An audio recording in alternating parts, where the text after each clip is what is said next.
Welcome to the Real Estate Investing School podcast. I'm your host, Joe Jensen. Today, we're actually going to be sharing with you Brody Fausett's keynote speech from the 2022 in-person live event we did. This is where he talks about 10 keys to become a real estate millionaire. Excited to share this with you guys. I'm going to talk to you about 10 keys becoming a real estate millionaire, okay? And these are just 10 pieces of advice. As I thought about this, I'm like, hey, I want to make sure like everybody here doesn't just leave with like, oh, cool, we talked about real estate, but like what are some really things that I can take right now and take home and apply to my life that it actually makes a change and actually makes a difference, okay? So as we dive into this, please take notes, write things down. You have a notebook that you can take home, a pen that you can take home, take notes with it as we dive into these things. So Casey Voss said it. Who remembers? He said success is what percent psychology? 90, right? What was the other 10%? Skill, right? Another word for psychology is mindset, right?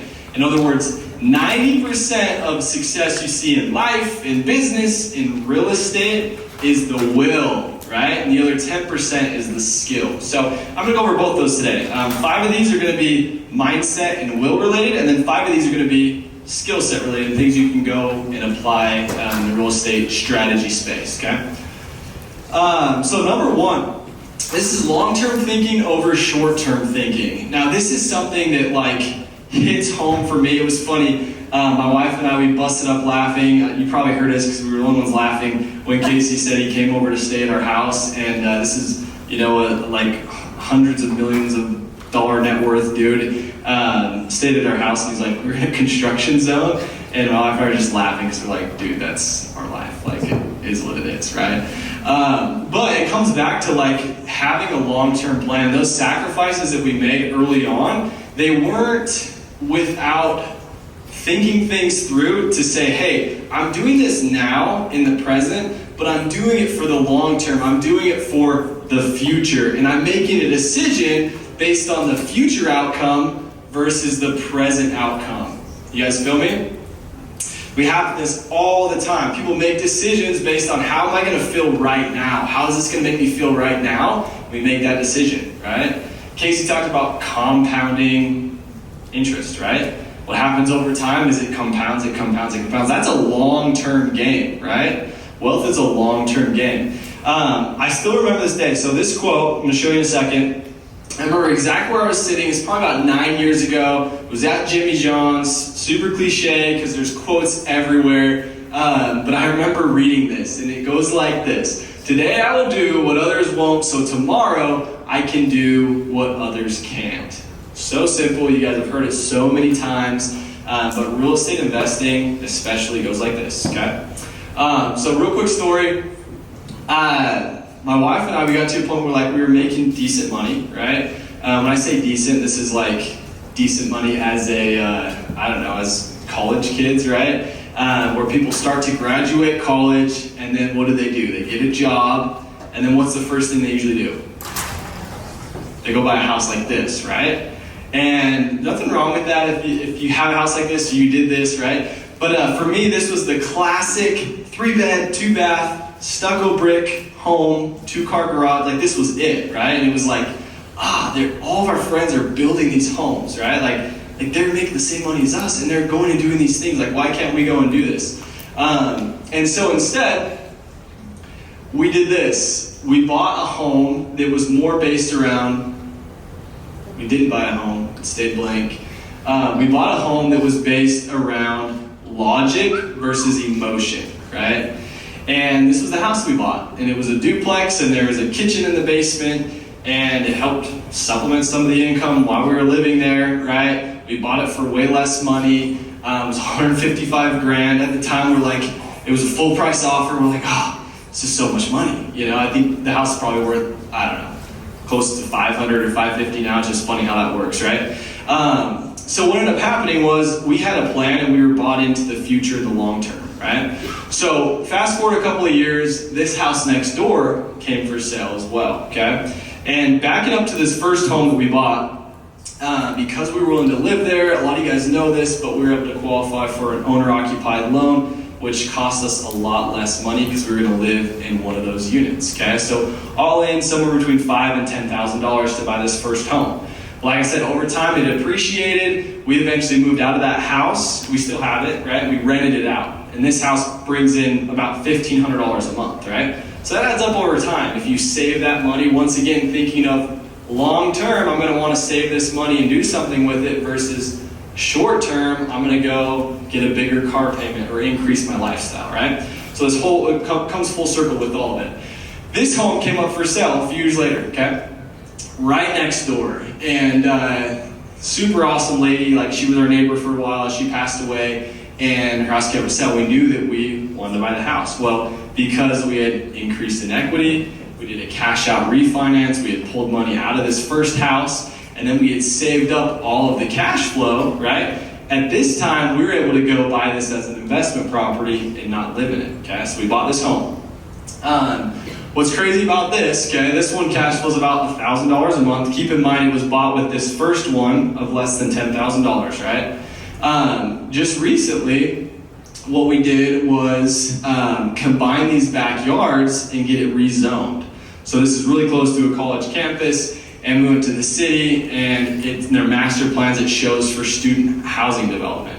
So we're like, cool, why don't we take this, if you can see this, these two homes in the front are both of these houses that we own now, right next door to each other, and they both have extra big backyards, right? So we've now combined the backyards. This is a 30-bedroom unit complex, and the reason we got it rezoned to student housing is because you don't have to have as many parking spaces per bedroom. So all said and done, because of the equity in these first two homes and the cash flow that was saved up, they rolled into this project, okay, as the down payment on the construction loan, and then the bank finances the rest. And when this is finished, it'll cash flow over $10,000 a month. After expenses, after everything's covered, okay? Kind of cool, right? Keep in mind, this all loops back to that same money. It's not like we're inserting a bunch of new money every single time. It's just recycling and repeating itself. So just want to touch on that long-term thinking versus short-term thinking. It could be one simple, small decision. And I don't want this to be about like, hey, you have to go live below your means and go house hack and live in a property. Anybody you know who's super successful right now, I guarantee they still live by this principle, right? They do what they want at the end, what they want most long-term in the future, not what they want in the present, right? Exercising, being healthy, starting a business, whatever it is, you guys can do all the math, but it's a principle and it's a concept that I feel like is key, okay? All right, number 2, cash flow versus equity. Okay, and I want to touch on this. Equity's great. We love equity. I'm going to compare both of these for you, okay? So really quick, definition of equity. Right now, the last, 2 years, we've seen so many people make a lot of money in real estate, right? Because of equity. And they all think they're amazing and they're genius and they like did something good. No, you got lucky, right? The equity just happened. The market went up. Nobody could have really predicted that. Cash flow, on the other hand, right? It's what's left over after you pay your expenses on the property. So if you have a mortgage, if you have other expenses, you're paying utilities, you subtract that out of the rent that you're collecting, and that's your cash flow. What's left over, your take-home money, is your cash flow, okay? Now, don't get me wrong, there's a lot of people that are really successful investors that invest for equity. They'll buy a house with the whole intent of it appreciating and going up in value, okay? But the problem with that, in my opinion, okay, is a few of these things right here. One, equity is dependent on the market. So right now, there's all this craze, is there not, of like, hey, is the market going to crash? Is it going down? Like, you see it everywhere. Raise your hand if you've seen stuff like marketed all over the place, right? It's like, what's going to happen? And someone's like, the market's staying strong. It's not going anywhere. It's going up. And someone else is like, the sky's falling. Like, it's never invest in real estate. But overall, like, it leaves us with this unsettling feeling of like, hey, should I invest? And like, maybe pump the brakes for a little bit. Let me like think this thing through. I'm hearing all these other things. It's kind of scary, right? What happens when the market goes down? What happens when the market goes up? Okay, the only thing that changes is equity. Okay? So if you're investing in a home and you're planning on flipping it and you're buying it, right? We didn't close on the property. We just did a final walkthrough yesterday. We closed it, I think, a couple weeks. All right, Jason? Wherever Jason is, there he is. So we bought this property. It's the first new construction we've done, and they built it in a matter of 2 months. The property that what we bought it for and what it actually appraised for was $200,000 difference. $200,000, and we didn't do anything, right? It's like, oh, that's cool. That was an easy 200 grand, right? But the problem is that's equity, and it's great. But like, I couldn't have predicted that. I'm not a master, and I'm going to say, hey, I got 200 grand just from because I was so smart in buying this property. It had nothing to do with that. It was outside of my control. Okay. But what I love about cash flow is it's not as much dependent on the market. So if you're investing for cash flow, which I love cash flow because that's what comes in, it covers your expenses, you can count on it, you know it's there, right? That's not going to change as much if the market dips, right? People are still paying the same amount of rent in most markets. So if this is part of your strategy, which for me, equity is like sugar on top. It's a cherry on top. Like if I get it, great. I'm not investing with that intent, okay? And this is going to protect all of you guys as you invest for cash flow because you're not doing it with the whole intent of I hope this property appreciates and I hope I can get a return on it. Instead, you're saying, hey, if that happens or it doesn't happen, it does not affect my decision because I'm investing for the cash flow and I can count on that, okay? Next thing, so equity, we talked about this a little bit, it's unpredictable and it's inconsistent, right? Over time, we know that it's going to climb. The market's going to climb. It goes up, down, up, down, up, down, but consistently continues to go up, right? That's why a house 30 years ago was $20,000 and now it's $600,000, right? We know that's going to happen. It just happens over time, but we don't know when it's going to happen, okay? Cash flow, on the other hand, we know what the market is for rent, right? We can look around and we can see exactly what it is and we know it's going to stay consistent. So if that's part of our math as we're doing our deal, investing for that cash flow, we can count on that a lot more than we can the equity. Also, it's consistent in when it comes in too, right? You know it's going to come in every single month as tenants pay. If they don't, they get evicted, right? Okay, equity is common. A lot of people fall into it by accident, right? It's kind of what we were talking about. There's so many like successful real estate investors that got lucky, but they don't know they got lucky yet, right? Cash flow, on the other hand, it's not common because you have to intentionally invest for the cash flow. It's not just, hey, I bought this house and it just so happened chance went up in value. The next thing is equity is not very liquid, right? It's a little bit harder to tap into. Yes, you can do a cash out refinance. Yes, you can get a HELOC or a home equity line of credit. But if something happened today and I'm like, I need money right now, I can't go just tap into that tomorrow in my house, right? It takes time to get to. Cash flow, on the other hand, it's actually cash, right? It's hitting your bank account every single month. So if you save it, it gives you a lot more options. And this is the last one, equity. Let's say you pulled out all the equity in your house, right? Or you sold your home and you took the equity of your house. Like, maybe you have 100 grand from selling your house, but what's going to eventually happen to that 100 grand? Disappears, right? You spend it. There's nothing that's replenishing it. Cash flow, on the other hand, is awesome because it lasts forever. So if you're investing for cash flow, you can know, okay, this covers my expenses. This is coming in again and again and again, right? I'm not going to spend all of it and then it disappears, okay? All right, next one. So understanding the power of leverage. So this concept, I kind of want to try and paint this picture for you, okay? The easy way to do that is to understand that everything in your life is leveraged, okay? Everything. For you guys that have a job, right, you work for a boss, your boss is leveraging you, right? He's leveraging your skill set or your time. You're leveraging your boss or you're leveraging your job, right? You're getting money out of it to put in the time. Like you're leveraging your time to make sure it's worth it. All of you guys at this event, right, there's leverage happening. You're here because you're like, hey, I'm going to leverage, this ticket or the money that I paid to be here. I'm going to leverage the value that I'm going to get out of this to the best of my ability. Like your whole intent is to leverage it, and you should, right? It's not a bad thing. I'm leveraging all of you guys, right? 100%. Like, whether it's from a standpoint of, I love doing this and it fulfills me, it makes me feel good, right? That's leverage. Or it's a standpoint of like, hey, we're probably going to get a lot of people that enroll in the school that aren't currently students. Like, that's a form of leverage, right? So understanding everything in life is leverage. And real estate investing is no different. The more you understand this, the better off you're going to be as an investor, okay?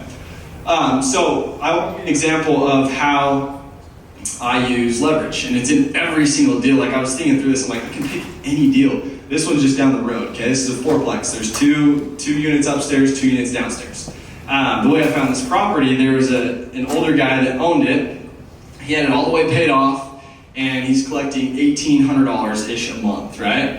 And he was like stoked on the passive income coming in. It was like helping him, do his thing, live his life, whatever. And he didn't want to sell it because he didn't want to pay all the taxes, right?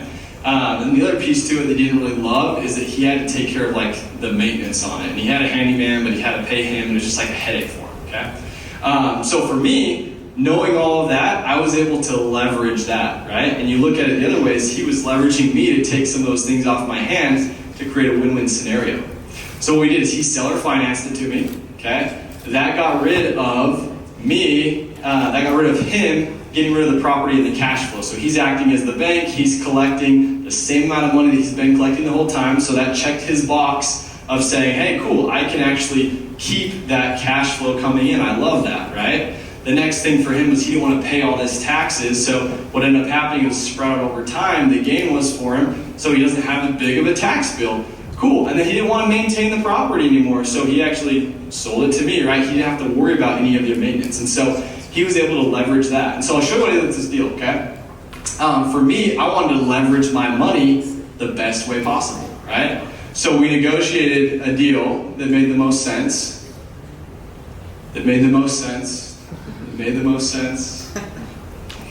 Maybe. I don't know where oh, there we go. Oh, no, it went too far.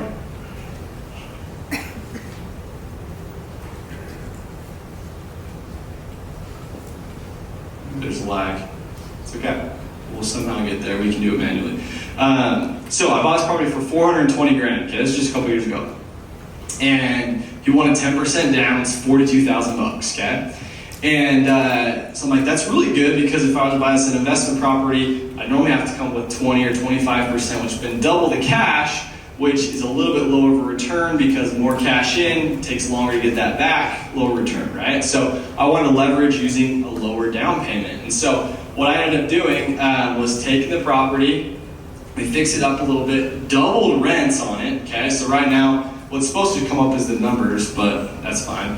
We'll show you this slide later. But right now we collect about 4,800. I don't have my slides. 4,400 or 4,800, something like that, right? So there's $2,000 plus that's extra money after we pay him, right?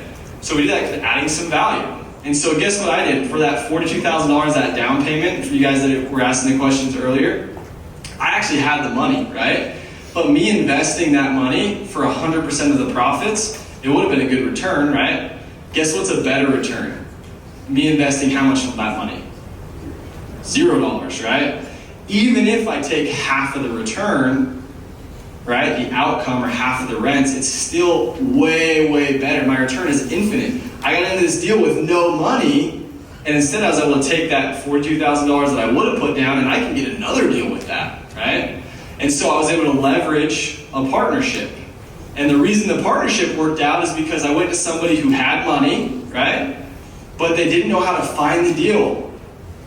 And so I did that. He leveraged me as the person who found the deal and manages it, right? I leveraged him as the person that put in the money. So real estate is all about leverage. I can give you thousands of examples of this. Roll on the next one, okay? So recycle your money. This is so important because if you can get your money back that you invested into a deal or into a property, and you can redeploy that, it's kind of what Casey talked about, right? Like rule number 1, don't lose your money, right? Rule number 2, refer to rule number 1. If you can get your money back out of a deal, you've gotten all of the risk out of it, the rest is just upside, and then you can take that money and redeploy it to another deal. That's huge, right? And so you can start to recycle that cash. So I'll show you an example of that really quick. This is called the stack method. I think Brandon Turner came up with this. Basically, the idea is you buy a single family house, you rent it out, you take the cash flow, it appreciates, right? You sell it, you make money, and now you buy a duplex, okay? It appreciates, you get some cash flow from it, you save that up, you sell that, now you buy a fourplex. Same thing, right? You're rolling it over bigger and bigger, and then you buy an apartment complex. And this happens quicker than you realize, okay? And this is one way, like via 1031 exchange, where you can actually recycle that money, okay? Here's another way. This is more what I like to focus on, called the steamroll method. Basically what we do is we buy a property, okay? Instead of selling that, we'll still take the cash flow and keep that, save that up, right? Over time, that's coming in consistently. It's appreciating, and we'll either do a cash out refinance or get a line of credit on that property so we can pull that money back out and redeploy it into something else and keep the asset that continues to produce cash flow, that continues to be principal pay down by somebody else, continues to have the tax benefits. And so understanding this is huge because we're able to keep all of these properties and at the same time pull cash out and get more properties, right? And it's this big snowball effect that starts to get really, really big. So understanding that recycling your money is huge. This is a picture of the first house that I bought, okay? And I didn't know what I was doing at all, and it was, until I was living there, and I was like, cool, like, there's money coming in from this? Like, this is awesome. That's kind of how I got into real estate. But this home, it cost at the time, I think it was $165,000, something like that. And this is all my friends, like our first day of like school, I think we were freshmen or whatever. And the reason I show you this picture is because this house, just by itself, and keep in mind it was less than $5,000 that it cost me to get this house, okay? Less than $5,000. This house alone made me a millionaire, just one house. I have $1 million net worth from this house, from $5,000. Crazy, right? $5,000 in 10 years, and that's what happened. Like, that's $1 million. And a lot of people don't believe that. And like right now, it rents for, it cash flows, I don't know, $1,800, right? But it's not just the cash flow that we're looking at. What ended up happening was we cycled money, pulled money out of that, right? And bought another deal. And that deal cash flows as well, right? And we pulled money out of that deal and bought another deal. And at the same time, all these are appreciating and all of them are cash flowing, all of them are producing cash. And so just never underestimate this concept of recycling your money, getting it back as fast as you can, and then redeploying it, okay? So always think about that. As you're doing a deal, how do I get my money back as fast as I can? So this next one, have a vivid vision, okay? This one might sound cliche as well, but it's so important. And I hit on it all the time because I feel like this is when things click for me. And I know Casey Ball was here earlier, and he's the one that like really got me on this kick of doing my top 10, where I write down my top 10 goals I want to accomplish every single morning. And he even did this thing. He's like, hey, he's like, hey, if you do, he was speaking. There's probably, I don't know, 100 people in the room, and he's like, hey, if any of you guys do your top 10 every single day for 30 days and then text me, I'll buy you a pair of shoes. Just send me the link to the shoes, I'll buy them for you. So of course I did it. And I'm curious actually how many people like followed through and did it and hit him up, because it's a good chunk of change if you're buying kicks for everybody. But just like this concept that he drilled into me of you have to get clear on what you want. If you're not clear, it's really hard to go build it and to go chase it, right? We talked about that with real estate. If you don't know what type of real estate, or even more important, why you want to get into real estate, what's the outcome you're trying to get out of it, then it's kind of like, well, yeah, of course you don't know what deal to go after or what to buy because you're not clear on where you want it to get you, okay? This is a book, it's called Vivid Vision, super easy read. It's like 50 pages or something, but it'll help you craft in your business and in your life. I did one of each. The next 3 to 5 years, the 3 to 5 year Vivid Vision, okay? And this might sound silly, but like, my wife last night, I have a Pinterest account, right? Like I'm the person that's like writes stuff on my mirror, like I have it in front of me, like I get obsessed about what I want to accomplish. And I'm just a big dreamer, right? In that sense of like, I can get stuck in La La Land and I can be like, I can go on a drive and no music, like 6 hours by myself, just like in my thoughts of like, oh, this is gonna be so cool. Like, oh yeah, when my life looks like this, or like, oh yeah, when I can do these things, or when I can give back this way, or whatever it is. I love dreaming that way, and then recording that into a vision, okay? The reason I have a picture of this trout right here is a trout can swim which direction in the water, in a stream? They can swim downstream, but what else can they do? They can swim upstream, right? Can they swim sideways? They do whatever they want, right? It's a trout. It can swim through the current. It can swim upstream. And so the difference between a trout and a twig that you throw in the water and it floats down, right? Does a twig have any control over where it goes? Can it swim upstream? Definitely not, right? And it's actually subject to outside environment. If something happens or there's a dam in the water, it gets stuck.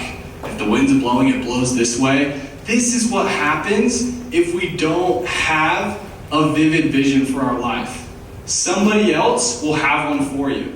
And if you're going through the motions of real estate investing in life and whatever it is, just saying, hey, whatever happens, happens. Like, if this happens today, like, I'm gonna rock with it, and it's pushing me this way, and like, whatever. Like, no. Be a trout. Get specific on what you want. Know why you want it. Know where you're going. Know what you're chasing. And if you're not clear on that right now, that is okay. But make a note to go home and spend time to do that and to get clear on that. And that's why I love the top 10 exercise, because it helps remind me every single day and shape my vision. Things fall off and new things come on, but I can shape my vision of what I want, okay? So this is just something you guys write this down if you want. The only way to be intentional about the way you live is to be intentional about the way you want to live. Kind of like a tongue twister, and I don't know, it sounded cool, so I put it up there, okay? You need to be intentional about the way you want to live. All of us want to live intentionally, but we're not being intentional about the way we want to actually live and taking the time to do that, okay?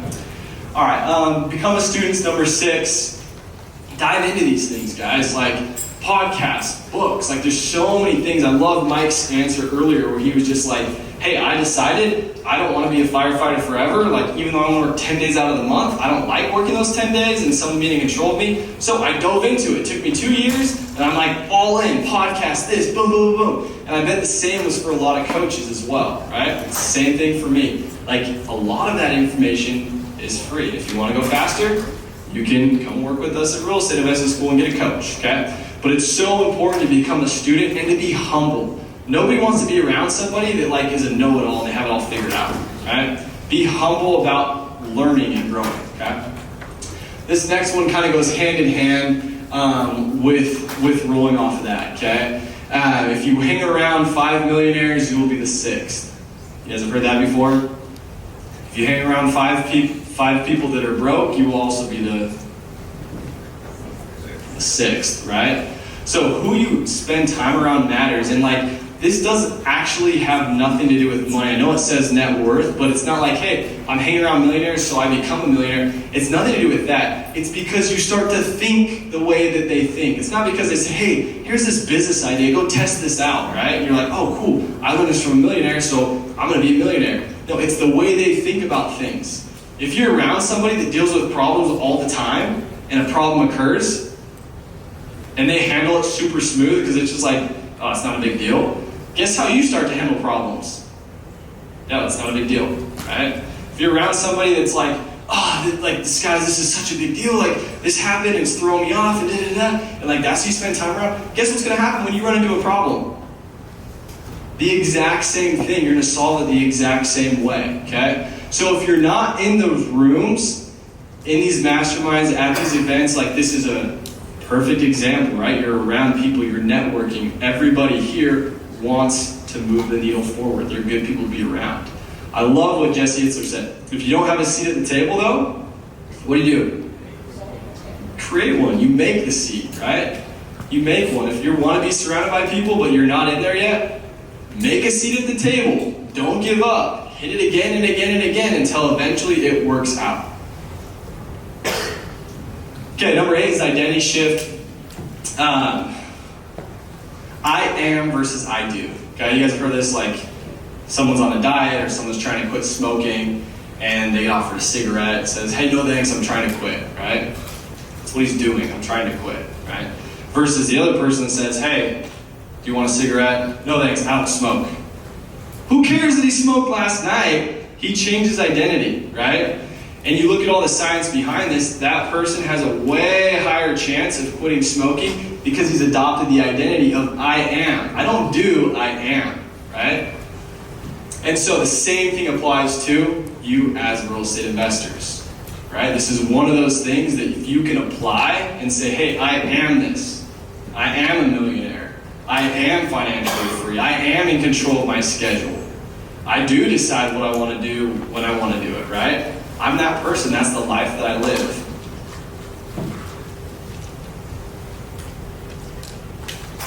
Okay. Sorry, guys. I'm cruising. It's 9. Really quick, I just want to touch on power of partnerships. So yesterday or 2 days ago, I had a six-figure wire hit my account, okay? It was awesome. It was from a partner. And it was a deal that I found, and he wired me the money that was way, way more than I ever spent on acquiring the deal to buy in at 50-50, okay? And it was sweet. It's awesome. Like, that's one of the best feelings is when you partner with somebody and they're like, yeah, we don't have anything signed. That tells you there's a lot of high trust there, right? But ultimately, there's power in partnerships. If you guys can learn this skill of, hey, I'm going to go dive in, I'm going to be like the best at finding deals and structuring these deals, and you can just learn it and be around that environment and dive into all of those things and become a student, you can leverage other people's money. And the only thing I want to touch on with partnerships, okay, is most people look at a partnership as, hey, our input is going to be the same. You know, our input of cash, you put in 50%, I put in 50%, and our output's going to be the same, right? I'm here to tell you, like, the output can be the same. That's okay, right? Alex is a great example. The output is 50-50. They're splitting the cash flow, right? The input is not the same. Maybe it's the same work-wise, right? But a partnership only works if you find strengths and weaknesses. You want a partner that his strengths is your weakness, and your strength is his weakness, right? If you guys both have the same strengths, the partnership doesn't work out most of the time, okay? And this is the last one, okay? Play to your passions. Like, I loved an answer earlier today from one of the coaches. It was like, do what you want to do. Invest. Like, what fires you up? What are you passionate about? Go invest in that. And this is something like consistently again and again and again. Like, yes, this is why I invest in real estate, right? Because you can have a vivid vision and you can mold that the way you want to mold it. My wife found a picture, this was not too long ago, and it was probably from, 7 or 8 or 9 years, and it was like me drawing these tiny homes. Like it was like, they were horrible, I'm not an artist. She's like, hey, here's this picture in the back of this notebook that I found. It was horrible, right? But the idea was like, I've always been obsessed with this idea of like, hey, I want to have like this cool like tiny home type resort feel, and I want to take my family and have a family reunion there for a week, and it's like cool because I can do that for everybody and bring everybody there, right? And that was like the beginning of what the Unplugged Tiny Home Resort is right now. It'll be finished in, a couple months, right? From Brian had. And so the reason is like I molded that around what I'm passionate about. Some of you guys know this, we just bought a house in Maui, right? Like, this came on a whim. It's funny because we launched this podcast a couple days ago, right? And this first episode was Joe and I just jamming, and I happened to be in St. Thomas. This was just in November. And we were talking, and I can't remember, but it was like something came up, and something along the lines of like, yeah, like we want to get a place somewhere. It'd be cool to have something, and so like we think we're in a place. And it was just funny listening to that now, and I was like, maybe it'll be in Hawaii, I don't know, right? Where I'm like, we obviously recorded those so we could have some stashed up before we launched them, right? So we can get ahead of it a little bit. And I'm like, that wasn't that long ago, and we have a house, right? That's almost done being renovated, and the way that we bought it is crazy. It didn't cost us really any of our own money, and it can basically rent out and cover the entire mortgage on the house. It's right by the beach in Maui, Hawaii, right? One of the most expensive markets, probably the most expensive market in the country, right? And we did that with, wait, hold on, no money? How did that happen? Wait, hold on, someone pays for it and it's a second home for us? How does all that work out, right? And so the point being is like, I'm passionate about it. This is what like it's been dreamt up, it's been thought about, it's been consistently planned out for a long time. And so what we do is we just reverse engineer it and be like, cool, I'm passionate about this, I'm gonna go play for my passions. And this is what I love about real estate, because you guys all have these passions. If you want something, I caught someone today, I won't say who it was, I would love to have a house over there, but like it's too expensive. I'm like, what did you just say? Right? It's too, when do we say that, right? Like, if you want it, you're gonna go get it. You're gonna find a way to get it, hands down. No doubt in my mind that we can go find you a house in this area that is not too expensive for you, because we can do it a certain way. If you're passionate enough about it, we can make it happen.